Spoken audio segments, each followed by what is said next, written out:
திருவன் சரணாயி. அதிகௌரவத்துக்குரிய எங்களுடைய கல்யாண மித்ர குருநாதர் புத்தோத்பாதோ ஆரியன் வான்சவின் பாத நமஸ்காரம். இப்போ நம்ம பார்ப்போம், திட்டிஞ்ச அனுபகம்ம சீலவா தர்சனேன சம்பன்னோ என்று பகவான் புத்தர் அவர்கள் கூறுகிறார்கள்.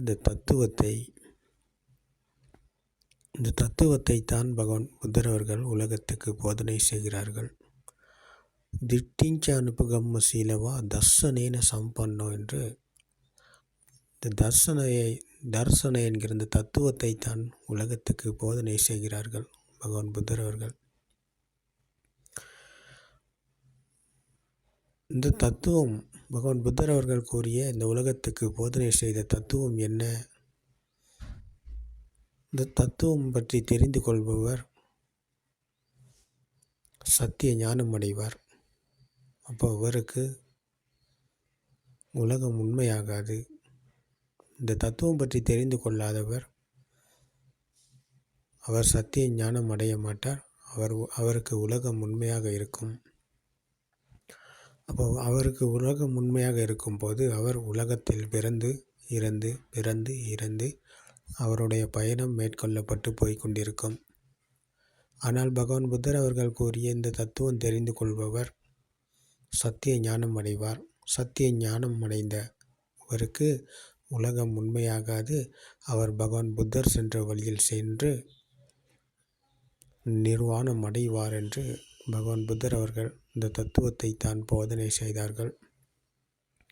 அந்த தத்துவமானது தான் மனம் உருவான விதம். மனம் உருவான விதம் பற்றி தெரிந்து கொள்ளாத ஒருவர் மனதின் மேலும் வழியில் பயணம் செய்ய மாட்டார். மனதின் மாயையிலிருந்து அவர் விடுதலை அடைய மாட்டார். அந்த தத்துவமானது தான் மனம் உருவான விதம். இது தெரிந்து கொள்ளாத ஒருவர் பகவான் புத்தர் கூறிய ஸ்பிரிட் இதுதான். இதை தெரிந்து கொள்ளாத ஒருவர் அதுக்கு அங்கிட்டு என்னத்தை செய்தாலும் அவருக்கு புத்த தர்மத்தை பற்றி அவருக்கு புரிந்து கொள்ள முடியாது. 84,000 தர்மஸ்கந்தங்களை போதனை செய்த பகவான் புத்தர் அவர்கள் முதல் நிலை இங்கே இந்த தத்துவத்தை தெரிந்து கொள்வது தான் மனம் உருவான விதம் பற்றி தெரிந்து கொள்பவர் தான் பௌத்தராகிறார். அங்கே தான் ஒரு பிக்ஷு உருவாகுகிறார். பௌத்த என்பது பவ நிரோத என்ற பயணத்தை மேற்கொள்பவர் தான் பௌத்தர். அதாவது பவ நிரோத என்ற பிறப்பு இறப்பு என்ற பயணத்திலிருந்து விடுதலை அடையும் வழியில் பயணம் செய்பவர் தான் பவ நிரோத என்ற பயணத்தை மேற்கொள்பவர். அப்போ அவர் இந்த தத்துவத்தை தெரிந்திருக்க வேண்டும். தெரிந்து கொள்பவர் தான் பகவான் புத்தர் கூறிய தத்துவம் பற்றி தெரிந்து கொள்பவர் தான் பவ நிரோதைக்கு வருகிறார். இந்த பயணத்தை மேற்கொள்பவர் இவர்தான். அப்போ இவர்தான் உண்மையான பௌத்தர். அப்போ உண்மையான பிக்ஷு இங்கே தான் இருக்கிறார்.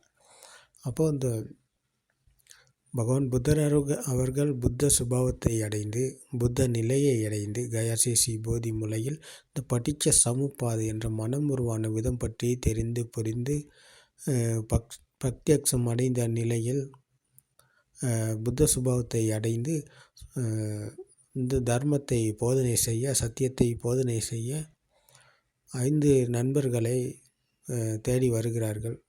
வந்து இந்த 5 நண்பர்களுக்கு இந்த சத்தியத்தை போதனை செய்கிறார்கள். மனம் உருவான விதம் பற்றி தெரிந்து கொள்ளும் போதே அங்கே வழி திறக்கிறது. அப்போ இந்த தர்ம போதனையை கேட்ட போதே அங்கே கொண்டஞ்ச தாபசர் இந்த சத்திய ஞானம் அடைகிறார். சத்தியத்தை புரிந்து கொள்கிறார். இந்த தத்துவத்தை புரிந்து கொள்ளுகிறார். அப்போ இந்த தத்துவத்தை தான் பகவான் புத்தர் அவர்கள் போதனை செய்தார்கள். மனம் உருவான விதம் பற்றி தெரிந்து கொள்பவருக்கு கேள்விகள் எழும், பிரச்சனைகள் வரும். கேள்விகள் எழும்போது அந்த கேள்விகளுக்கு விடையளித்தார்கள் பகவான் புத்தர் அவர்கள். விடைகளை காணும் போது அவர் அந்த வழியில் பயணம் செய்கிறார். வழியில் பயணம் செய்யும்போது அவர்களுக்கு கேள்விகள் எழும். அந்த கேள்விகளுக்கு விடை கிடைக்கும் போது தர்மத்தினோடாக அவர் என்ற துஷ்டியிலிருந்தும் அவர் விடுதலை அடைந்து மனதின் மாயையிலிருந்து விடுதலை அடைந்து ஆத்ம துஷ்டி ஆத்ம சமிக்கையிலிருந்து விடுதலை அடைந்து முற்று முழுதாக 3 உலகத்திலிருந்தும் விடுதலை அடைந்து ஸ்ராவக புத்த என்ற புத்த சுபாவத்தை அடைவார். அப்போது இந்த புத்த சுபாவத்தை அடைவது என்பது முதலில் நாங்கள் தெரிந்து கொள்ள வேண்டியது பகவான் புத்தர் கூறிய தத்துவம் தெரிந்து கொள்ளாமல் பகவான் புத்தர் கூறிய தத்துவம் தெரிந்து கொள்ளாமல் இன்றைக்கு புத்தரை பற்றி தர்மத்தை பற்றி கதைக்கும் ஏராளமான நாடுகள் மனிதர்கள் இருக்கிறாங்க. இவர்கள் பௌத்தர்கள் என்று சொல்லி கொண்டிருக்கிறாங்க, பிக்ஷு வேஷம் போட்டு கொண்டிருக்கிறாங்க. அப்போ இங்கே யாரும் உண்மையான பௌத்தர்கள் இருக்கிறார்களா, பிக்ஷுக்கள் இருக்கிறார்களா என்பது அவரவருக்குள் பிரத்யக்ஷம் அடையும். தத்துவத்தை பற்றி தெரிந்திருந்தால் மட்டும்தான். தத்துவத்தை தெரிந்து அதை நடைமுறைப்படுத்தி கையாண்டு பார்க்கும்போது அவருக்குள் இதை உணர முடியும், இதுதான் சத்தியம் என்று. அப்போ அங்கேதான் சத்திய ஞானம், இதுதான் சத்திய ஞானம். அந்த சத்திய ஞானம் அடைந்தவர் தான் பகவான் புத்தர் சென்ற வழிக்கு வருகிறார். அந்த வழியில் சென்று இந்த வழியில் பயணம் செய்து மனதில் மாயையிலிருந்து விடுதலை அடைந்து ஆத்ம சமிக்கையிலிருந்து விடுதலை அடைந்து ஸ்ராவக புத்த சுபாவத்தை அடைபவர் இவர்தான். அப்போ இவரை தவிர வேஷம் போடும் யாரும் பௌத்தர்களும் கிடையாது, பிக்ஷுவும் ஆக முடியாது. பெயருக்கு போட்டுக்கொள்வதனால யாரும் பௌத்தராக முடியாது. அப்போ பகவான் புத்தர் கூறும் இந்த தத்துவம் தெரிந்து கொள்ளாத ஒருவரால் பௌத்தம் என்பது என்னவென்று தெரியாதவர் அவர் பெயருக்கு சொல்லி கொண்டிருப்பார். அப்போ மனம் உருவான விதம் பற்றி பகவான் புத்தர் அவர்கள் இந்த 5 நண்பர்களுக்கு போதனை செய்யும் போது கண், காது, மூக்கு, நாக்கு, உடம்பு என்கிற 5 உற்பத்தி நிலையங்கள், 5 சென்சர்கள் ஒன்றாக இணைந்தது தான் மனது. வெளியில் இருக்கிறது என்று எடுத்துக்கொண்ட எண்ணம் தான் மனது. மாமரம், வாழை மரம், தென்னை மரம், பலா மரம், கட்டில், மெத்தை, மேசை, கதிரை, கதவு, ஜன்னல், இவை அனைத்தும் எண்ணங்கள். அப்போ எண்ணங்கள் அனைத்தும் வெளியில் கிடையாது, மனதில் தான் இருக்கிறது. அப்போ வெளியில் இருக்கிறது என்று எடுத்துக்கொண்ட துஷ்டி தான் ஆத்ம துஷ்டி. அப்போ துஷ்டியில் தான் இன்றைய மனிதர்கள் வாழ்ந்து கொண்டிருக்கிறாங்க. வெளியில் எல்லாமே இருக்கிறது என்று எடுத்துக்கொண்டு நினைத்து கொண்டு வாழும் அனைவரும் ஆத்ம துஷ்டியில் தான் இருக்கிறாங்க. அப்போ அவர்களுக்கு அனாத்ம தர்மம் பற்றி தெரியாது. அனாத்ம தர்மத்தை தான் பகவான் புத்தர் அவர்கள் போதனை செய்தார்கள். இந்த தத்துவத்தை தெரிந்து கொள்பவர் அனாத்ம தர்மத்துக்குத்தான் வருகிறார். அப்போ அனாத்ம தர்மத்தை அவர் கையாண்டு பக்தியக்ஷம் அடைந்த சுபாவம் தான் புத்த சுபாவம். அப்போ இங்கே ஆன்மா என்று ஒன்று கிடையாது. ஆன்மா என்பது ஒரு துஷ்டி மட்டுமே. இப்போ துஷ்டியிலிருந்து விடுதலை அடைந்தவர் உலகத்தில் இருந்து விடுதலை அடைவார். அப்போ இதைத்தான் பகவான் புத்தர் அவர்கள் போதனை செய்தார்கள். அப்போ இந்த மனம் உருவான விதம் பற்றி பகவான் புத்தர் அவர்கள் மேலும் கூறுகையில் கண்ணும் காதும் தான் இங்கே முதலாக கூறப்படுகிறது. பிறகுதான் மூக்கு, நாக்கு, உடம்பு என்கிற 5 சென்சர்களையும் இங்கே கூறப்படுகிறது. முதலில் பிரதானமாக கூறுவதுதான் கண்ணும் காதும். அப்போ பிரதானமான உற்பத்தி நிலையங்கள் தான் இது. அப்போது கண்களுக்கு தெரிவது அல்லது காதுக்கு கேட்பது, இது இரண்டும் ஒன்றாக இணைந்தது தான் மனது. பிறந்தபோது பிஞ்சு குழந்தைக்கு ஏதும் இல்லை, ஒன்றும் இல்லை. அப்போ ஏதும் இல்லை, ஒன்றும் இல்லை என்றால் அப்போ அந்த பிஞ்சு குழந்தையும் அங்கே இல்லை. அப்போ இதுதான் புத்த சுபாவம், அதுதான் பிரபாஸ்பர நிலை. அப்போ புத்த சுபாவம் என்று இங்கே கூற முடியாது. பிஞ்சு குழந்தை புத்த சுபாவத்தை அடையலை, இது ஒரு உதாரணம் மட்டுமே. பிஞ்சு குழந்தை பிரபாஸ்பர நிலை, அங்கே மனது தூய்மையானது. அந்த மனதில் ஏதும் இல்லை, ஒன்றும் இல்லை. மனம் அங்கே உருவாகி இருக்கலை, ஆன்மா அங்கே உருவாகி இருக்கலை. அப்போ ஆன்மா இல்லாத போது ஆத்ம துஷ்டி அங்கே கிடையாது. அப்போ ஆத்ம துஷ்டி அங்கே இல்லாத நிலையில் மனம் பிரபாஸ்பரம். அப்போ பிரபாஸ்பர நிலை தான் பிஞ்சு குழந்தையின் மனது. அப்போ இந்த பிஞ்சு குழந்தையின் மனதில் ஏதும் இல்லை, ஒன்றும் இல்லை ஆக இருக்கும்போது கண்ணும் காதும் இணையப்படும் போது அங்கே சத்தமும் வர்ணமும் இணைகிறது. அப்போ இணைந்த சுபாவம் தான் வெளியில் இருக்கிறது என்ற உணர்வு இங்கே உருவாகுகிறது. அம்மா முதலாவதாக கண்களுக்கு தெரிந்தது அம்மா என்ற வடிவம் அல்லது வர்ணம். அப்போ கண்களுக்கு தெரிந்த வர்ணம் அல்லது வடிவத்தை, காதுகளுக்கு சத்தத்தை கொடுக்கப்படுகிறது அம்மா என்று.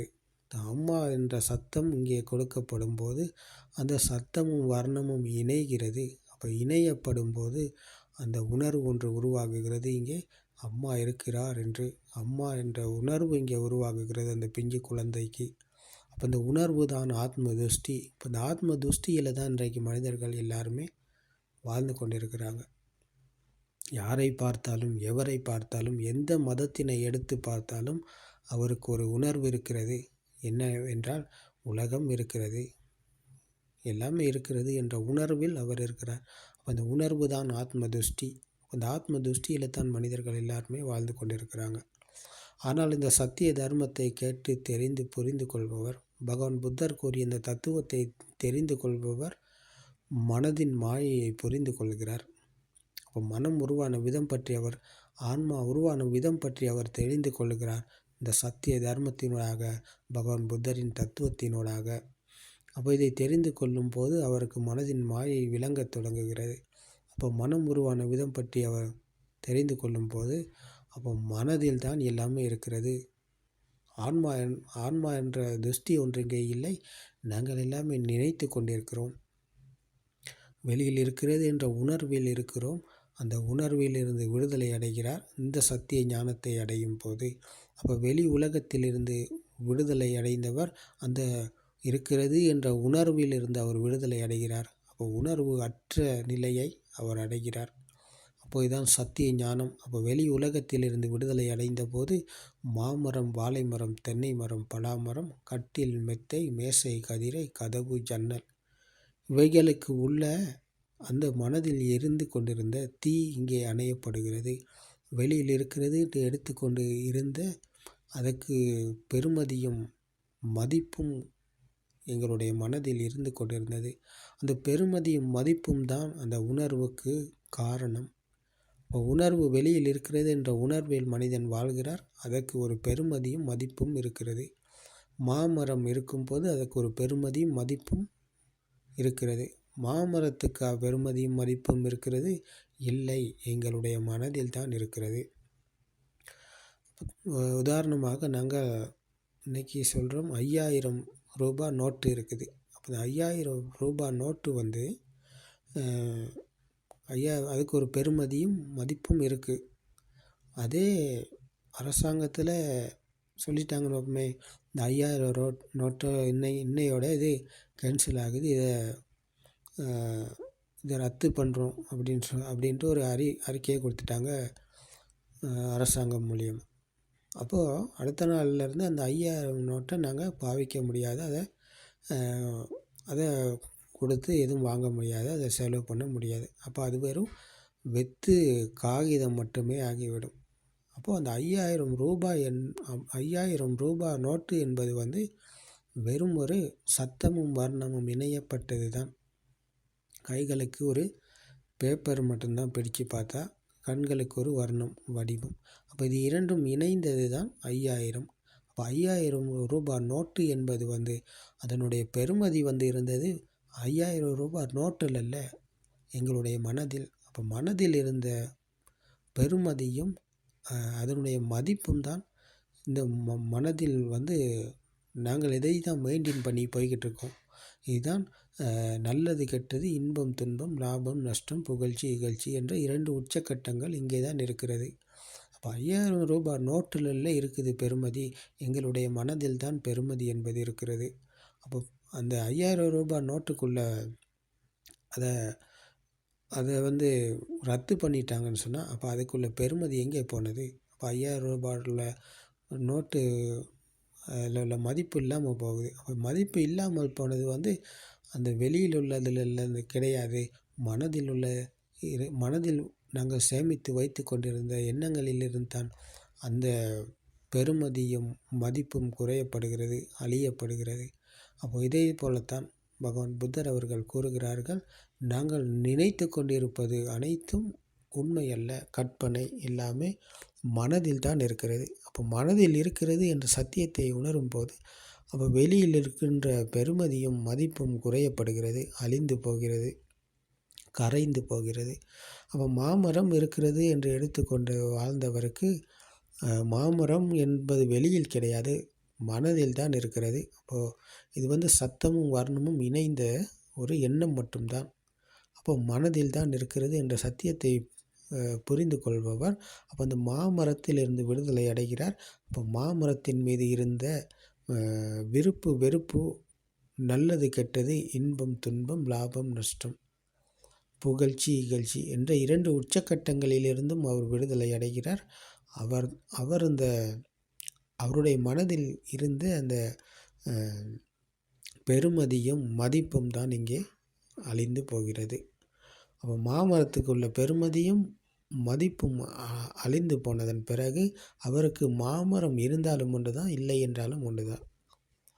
மாமரம் எப்படியாப்பட்டதாக இருந்தாலும் ஒன்று தான், அதன் மீது அவருக்குள்ள விருப்பு வெறுப்பு இல்லாமல் போனது, அழிந்து போனது. அப்போ இதுதான் அந்த பிரபாஸ்பர நிலை, இதுதான் சத்திய ஞானம். அப்போ வெளியிலிருந்து விடுதலை அடைந்த சுபாவம் இதுதான், வெளி உலகத்தில் இருந்து விடுதலை அடைந்த சுபாவம் இதுதான். இதுதான் சத்திய ஞானம். இந்த தத்துவத்தை தான் பகவான் புத்தர் அவர்கள் இந்த உலகத்துக்கே போதனை செய்தார்கள். மனம் உருவான விதம் பற்றி. இப்போ மனம் உருவான விதம் பற்றி தெரிந்து கொள்பவர் இந்த சத்திய ஞானம் அடைகிறார். அவர் வெளி உலகத்திலிருந்து விடுதலை அடைகிறார், காம பூமியிலிருந்து விடுதலை அடைகிறார். வெளி உலகம் என்பது கண்களுக்கு தெரிவது, காதுக்கு கேட்பது, மூக்குக்கு உணர்வது, நாக்குக்கு உணர்வது, உடம்புக்கு உணர்வது. அப்போ இந்த சென்சர்கள் அனைத்தும் ஒன்றாக இணைந்ததைத்தான் வெளி உலகம். இந்த 5 சென்சர்களும் ஒன்றாக இணைந்தது தான் வெளி உலகம். இந்த உலகம்தான் காம பூமி. இப்போ இந்த காம பூமியிலிருந்து தான் அவர் விடுதலை அடைகிறார். அப்போ காம பூமியிலிருந்து விடுதலை அடைந்தவர் கர்ம பூமியிலிருந்து விடுதலை அடைகிறார். கர்மாவிலிருந்து அவர் விடுதலை அடைகிறார். அவருக்கு மீண்டும் கர்மா கிடையாது. அவர் கர்ம பூமியிலிருந்து விடுதலை அடைந்த போது அவருக்கு மீண்டும் கர்மா என்பது பரிசளிப்பதற்கு இங்கே கர்மா அவருக்கு கிடையாது. அவர் கர்மத்தை வென்று விட்டவர், கர்ம பூமியிலிருந்து விடுதலை அடைந்து விட்டவர். அப்போ இந்த சத்திய ஞானம் அடைய முடியும் பகவான் புத்தர் கூறிய இந்த தத்துவத்தினூடாகத்தான். இந்த தத்துவம் தெரிந்து கொள்ளாத ஒருவர் பௌத்தராக மாட்டார், அவர் ஒரு பிக்ஷு கிடையாது. அவர் இந்த சத்திய ஞானம் அடைய மாட்டார். அவர் இருப்பது மித்யா துஷ்டியில், உம்மந்தக்க பூமியில் தான் அவர் இருப்பார். அவர் உலகம் இருக்கிறது என்று எடுத்துக்கொண்டு வாழ்பவர், உலகம் உண்மையாக இருக்கிறது என்று எடுத்துக்கொண்டு இருப்பவர் கர்ம பூமியில் இருப்பார். அவருக்கு கர்மா பரிசளித்து கொண்டே இருக்கும். அவருடைய பிறப்பு இறப்பு சம்பவத்தில் அவர் போய்கொண்டே இருப்பார். அவரை மீட்க யாராலும் முடியாது. அவரை மீட்க முடியும் இந்த சத்திய தர்மத்தினூடாகவே. சத்தியத்தினூடாகத்தான் ஒருவர் இந்த உலகத்திலிருந்து விடுதலை அடைய முடியும், மரணத்திலிருந்து விடுதலை அடைய முடியும். சத்தியத்தினூடாக. சத்தியம் தெரிந்து கொள்ளாத மனதின் மாயைக்கு அகப்பட்டு போய் கொண்டிருக்கும் ஒரு மனிதரால் அவர் என்றைக்குமே மனதின் மாயிலிருந்து விடுதலை அடைய மாட்டார். உலகிலிருந்து அவர் விடுதலை அடைய மாட்டார். மரணத்திலிருந்து அவர் விடுதலை அடைய மாட்டார். அப்போ அவருக்கு மரணம் இருக்கிறது, மரண பயம் இருக்கிறது. இப்போ எல்லா மனிதர்களும், எல்லா உயிரினங்களும் மரண பயத்தில் தான் இருக்கிறார்கள். எல்லா உயிரினங்களும் மரண பயத்தில் தான் இருக்கிறது. எல்லா மனிதரும் மரண பயத்தில் தான் இருக்கிறார்கள். இந்துவை எடுத்துக்கொண்டா, கிறிஸ்தவரை எடுத்துக்கொண்டா, இஸ்லாமியரை எடுத்துக்கொண்டா, பௌத்தரை எடுத்துக்கொண்டா, எல்லா மதத்தவரும் இருப்பது மரண பயத்தில். எல்லா மனிதரும் இருப்பது மரண பயத்தில். ஏதோ ஒரு நேரத்தில் மரணத்தை இவர்கள் சந்திக்க வேண்டி வருது. அப்போ அந்த மரண பயம் எந்த நேரமும் இவர்களுக்கு இருந்து கொண்டு தான் இருக்குது. ஒரு பாம்பை கண்டால் பயம், ஒரு யானையை கண்டால் பயம், ஒரு பூச்சியை கண்டாலும் பயம், ஒரு கரப்பாம்பூச்சியை கண்டாலும் பயம். அப்போ அந்த பயம் என்பது மரணத்தை நோக்கி சென்று கொண்டிருக்கும் இந்த மனிதன் எந்நேரமும் இந்த மரண பயத்தில் தான் இருக்கிறார். ஆனால் இவர்களுக்கு தெரிய மாட்டேங்குது மரண பயம் அப்படின்னு சொல்லி. நான் பயம் இல்லை, நான் பெரிய வீரன் அப்படின்ற மாதிரி தான் இன்றைக்கி உலகத்தில் நிறைய பேர் காட்டி கொண்டிருக்காங்க, வாழ்ந்து கொண்டிருக்காங்க, இப்படி தான் நினச்சிக்கிட்டு இருக்காங்க. ஆனால் உண்மையிலே இவர்கள் மரண பயத்தில் தான் இருக்கிறாங்க. யாருமே மரண பயத்திலிருந்து விடுதலை அடையலை. இந்த தத்துவத்தை தெரிந்து கொள்பவர், பகவான் புத்தர் கூறிய இந்த சத்திய ஞானம் அடைபவர் தான் மரண பயத்திலிருந்து விடுதலை அடைகிறார். ஏனென்றால் அவருக்கு மரணிப்பதற்கு அவரும் இங்கே இல்லை. ஆத்ம துஷ்டியிலிருந்து விடுதலை அடைந்தவருக்கு மீண்டும் ஆன்மா என்ற துஷ்டிக்கு அவர் போக மாட்டார். அவர் கர்ம பூமியிலிருந்து விடுதலை அடைந்தவருக்கு மீண்டும் கர்மா பரிசளிப்பதற்கு கிடையாது. இப்போ வெளியில் தெரிவது எதுவுமே உண்மை இல்லை. வெளியிலிருந்து கண் காதுக்கு கேட்பது எதுவும் உண்மை இல்லை. மூக்குக்கு உணரும் வாசனை எதுவும் உண்மை இல்லை. நாக்குக்கு உணரும் சுவை எதுவுமே உண்மை இல்லை. உடம்புக்கு உணரும் குளிர், உஷ்ணம், இறுக்கமான இந்த தன்மைகள் அனைத்தும் உண்மை இல்லை. எல்லாமே பொய். இது அனைத்தும் கற்பனை, மனதின் மாயை என்ற சத்தியத்தை உணர்ந்தவர் இவர். இப்போ கண்கள் இல்லை என்றால் வர்ணம் இருக்கிறதா? காது இல்லை என்றால் சத்தம் இருக்கிறதா? மூக்கு இல்லை என்றால் வாசனை மற்றும் துர்நாற்றம் இருக்கிறதா? நாக்கு இல்லை என்றால் சுவை இருக்கிறதா? உடம்பு இல்லை என்றால் குளிர், உஷ்ணம், இறுக்கமான தன்மைகள் இருக்குதா? அப்படி எதுவுமே எங்கேயுமே கிடையாது. அப்போ இவை அனைத்தும் சென்சர்களால் உருவாக்கப்பட்டது.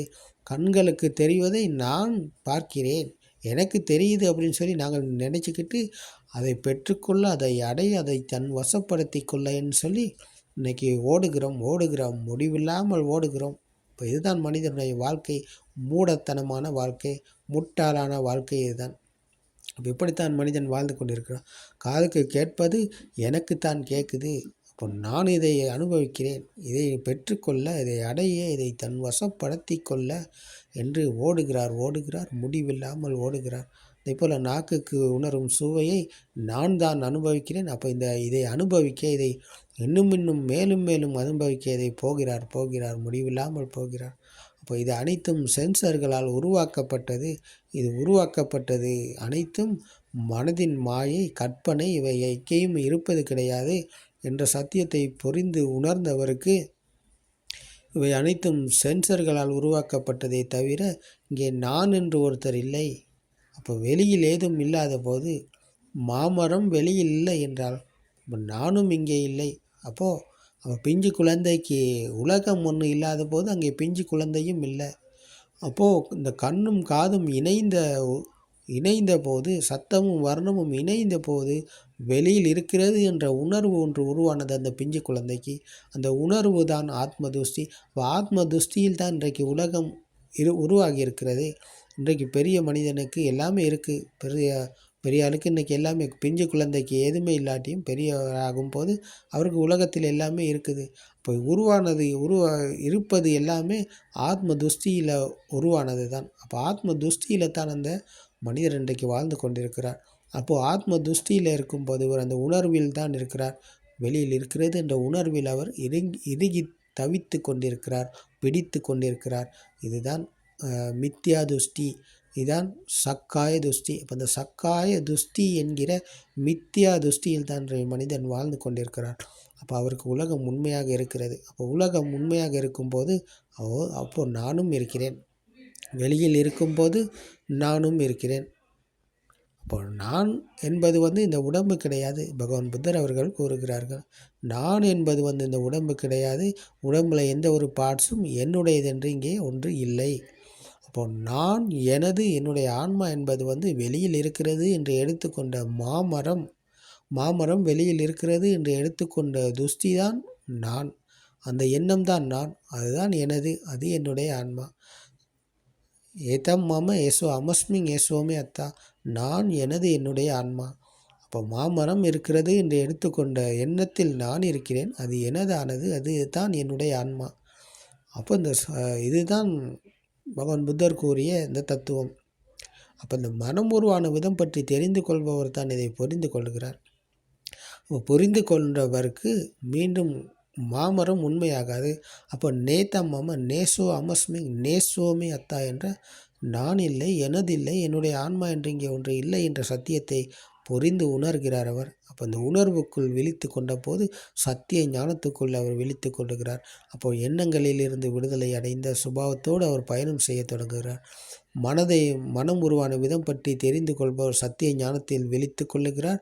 சத்திய ஞானம் வழியாக அவர் பயணத்தை மேற்கொள்கிறார். குருத்திய ஞானத்தில், அதாவது மனதில் மீளும் வழியில் பயணம் செய்கிறார். மனம் உருவான விதம் பற்றி தெரிந்து கொள்பவர் மனதின் மாயையை புரிந்து கொள்கிறார்.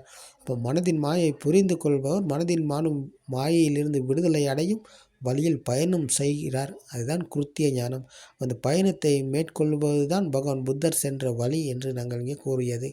இந்த வழியில் பயணம் செய்து மனதின் மாயையிலிருந்து முற்று முழுதாக விடுதலை அடைந்து கர்ம பூமியிலிருந்து காம பூமி, ரூப பூமி, அருப்ப பூமி என்ற 3 பூமிகளிலும் 3 உலகத்திலிருந்தும் விடுதலை அடைந்து ஸ்ராவக புத்த என்ற புத்த சுபாவத்தை அடைகிறார். அந்த பிஞ்சு குழந்தையின் தன்மைக்கு வருகிறார். பிஞ்சு குழந்தைக்கு உலகம் ஒன்று இல்லை என்றால் அங்கே பிரபாஸ்பரமான நிலை. பிரபாஸ்பரமான நிலையில் அங்கே ஏதும் இல்லை, ஒன்றும் இல்லை. அந்த பிஞ்சு குழந்தைக்கு ஏதாவது இருந்துச்சா? பிறந்த பிஞ்சு குழந்தைக்கு ஏதாவது இருக்குதா? எதுவுமே இல்லை, ஒன்றுமே இல்லை, ஒன்றுமே கிடையாது. அப்போ ஏதும் இல்லை, ஒன்றுமே இல்லை என்றால் அங்கே குழந்தையும் இல்லை. இதுதான் புத்த சுபாவம். அப்போ அந்த புத்த சுபாவத்துக்குள் ஏதும் இல்லை, ஒன்றும் இல்லை. அப்போ இந்த புத்த சுபாவத்தை அடைந்தவர் மனிதனா, கடவுளா, இறைவனா, ஆண்டவனா, அல்லாவா? அங்கே யாருமே கிடையாது, அங்கே ஒருத்தர் இல்லை. ஆனால் இந்த சென்சர்கள் அனைத்தும் இயங்கும், வழக்கம் போல செயல்படும். அவர் எல்லா காரியங்களிலும் ஈடுபடுவார் சத்தியத்தை புரிந்து கொண்டு. இதுதான் பகவான் புத்தர் கூறிய சத்தியமானது தான் சங்கித்தே நிப்பிதாய. சங்கித்தே நிப்பிதாய என்றால் இதை புரிந்து கொள்ளக்கூடிய சத்தியம். புரிந்து உணர்ந்து பிரத்யட்சம் அடைந்த சுபாவத்தை அடையும் போது ஒரு புத்த சுபாவத்தை அடைகிறார். அந்த பிஞ்சு குழந்தையின் தன்மைக்கு பிரபாஸ்பரமான நிலைக்கு வருகிறார். ஆனால் வழக்கம் போல் இவருக்கு எல்லா செயல்களும் நடக்கும், எல்லா காரியங்களிலும் இவர் ஈடுபடுவார்.